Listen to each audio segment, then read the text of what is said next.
এবার মুর্শিদাবাদে মিলল পাকিস্তানের পতাকা। রাতের অন্ধকারে কে বা কারা এই পতাকা লাগিয়েছে, কেন লাগিয়েছে তা নিয়ে তীব্র চাঞ্চল্য আর বিতর্ক শুরু হয়েছে বহরমপুরে। বহরমপুর থানার হাতিনগর এলাকার একটি স্কুলের সামনে আজ সকালে হঠাৎই এই স্টিকার সাঁটানো পাকিস্তানের পতাকাগুলি চোখে পড়ে।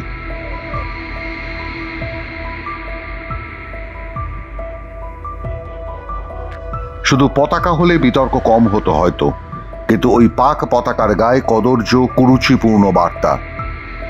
উর্দু বা হিন্দি নয়, রীতিমতো বাংলা ভাষায় লেখা।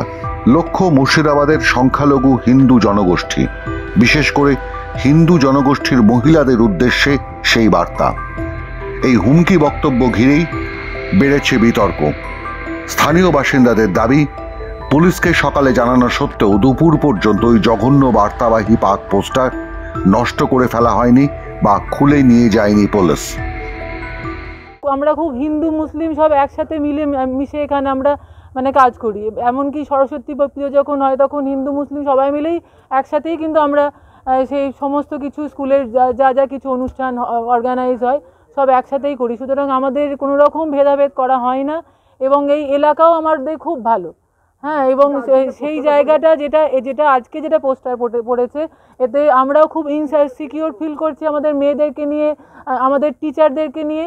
এবং আমি পাড়ার লোক বা গ্রামের লোক, আমার গার্জিয়ানদেরকেও বলবো আপনারাও এই বিষয়টা একটু দেখুন যে কেন হলো।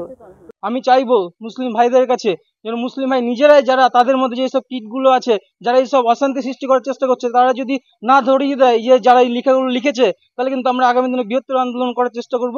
এবং আগামী দিনে আমি কেন্দ্র সরকারের কাছে অ্যাপিল করবো যেন এই মুর্শিদাবাদটাকে কেন্দ্রশাসিত অঞ্চল করা হোক, বা এখানে অল টাইম বিএসএফ বা অন্য কোনো শাসনের দিয়ে এই জায়গাটা পরিচালনা করা হোক। আমরা রাজ্য সরকারের প্রতি কোনো আস্থা পাচ্ছি না এইসব কারণে।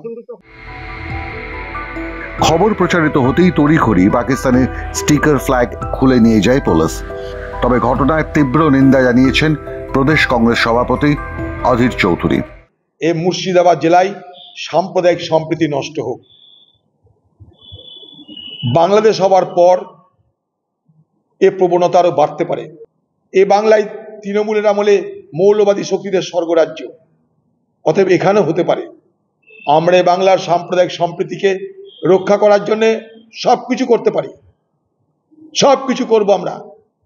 এই মুর্শিদাবাদ জেলায় আমরা হিন্দু মুসলমান আমরা কেউ একে অপরকে বিদ্বেষের চোখে দেখি না কোনোদিন। এ বাংলা, এ মুর্শিদাবাদ সারা ভারতবর্ষে নতুন নজির সৃষ্টি করে সাম্প্রদায়িক সম্প্রীতি ধর্ম নিরপেক্ষতার বার্তা বহন করে চলেছে যুগ যুগ ধরে। কিন্তু সেই সাম্প্রদায়িক সম্প্রীতির বাতাবরণকে কেউ যদি নষ্ট করার চেষ্টা করে, এ মুর্শিদাবাদের হিন্দু, মুর্শিদাবাদের মুসলমান, আমরা মিলেমিশে তার মোকাবিলা করব। বিজেপির দাবি, এ কারণেই মুর্শিদাবাদ জেলাকে কেন্দ্রশাসিত অঞ্চল ঘোষণার দাবি জানিয়েছে দল। আমার ভয় এটা যদি বাড়তে থাকে এরকম ভাবে, যার জন্য আমরা কিন্তু কদিন আগে বলেছিলাম কেন্দ্রীয় শাসন ব্যবস্থার মধ্যে এই জেলাগুলো আসুক। কারণ এমন একটা পরিস্থিতি তৈরি হয়েছে, আমাদের মধ্যে কিন্তু আর ভাইচারা বোধ থাকবে কিনা আমি সন্দেহ প্রকাশ করছি। এবং আমাদেরকে এই পোস্টারের পর থেকে আমাদেরকেও সজাগ থাকতে হবে, এবং সজাগ এরকম ভাবেই থাকতে হবে যাতে আমরাও নিজেদেরকে শক্তিশালী গড়ে তুলতে পারি, না হলে কিন্তু সমূহ বিপদ। যাই হোক, প্রশাসনকে জানিয়েছি, প্রশাসনের ব্যাপারে যা করণীয় করুক। এবং আমার প্রশাসনের কাছে অনুরোধ, এরকম জঘন্য অপরাধের জন্য যারা যুক্ত তাদেরকে প্রশাসন খুঁজে বার করে দৃষ্টান্তমূলক শাস্তি দিই। তবে একটা বিষয় পরিষ্কার, তৃণমূল কংগ্রেসের ভরতপুরের বিধায়ক হুমায়ুন কবির লোকসভা নির্বাচনের সময় যে সাম্প্রদায়িক মন্তব্য করেছিলেন, তারপর থেকেই ক্রমশ উত্তপ্ত হচ্ছে মুর্শিদাবাদ।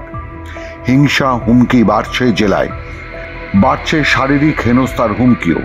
স্বাভাবিক কারণেই জেলার সমস্ত রাজনৈতিক দল ও প্রশাসনের কাছে এখন এটা বড় চ্যালেঞ্জ। কারা এই অশান্তি ছড়াতে চাইছে রাজ্যে? এই অশান্তি ছড়িয়ে কার লাভ? এর পিছনে কি কোনো বিদেশি শক্তির হাত রয়েছে? এটাও খতিয়ে দেখছে পুলিশ।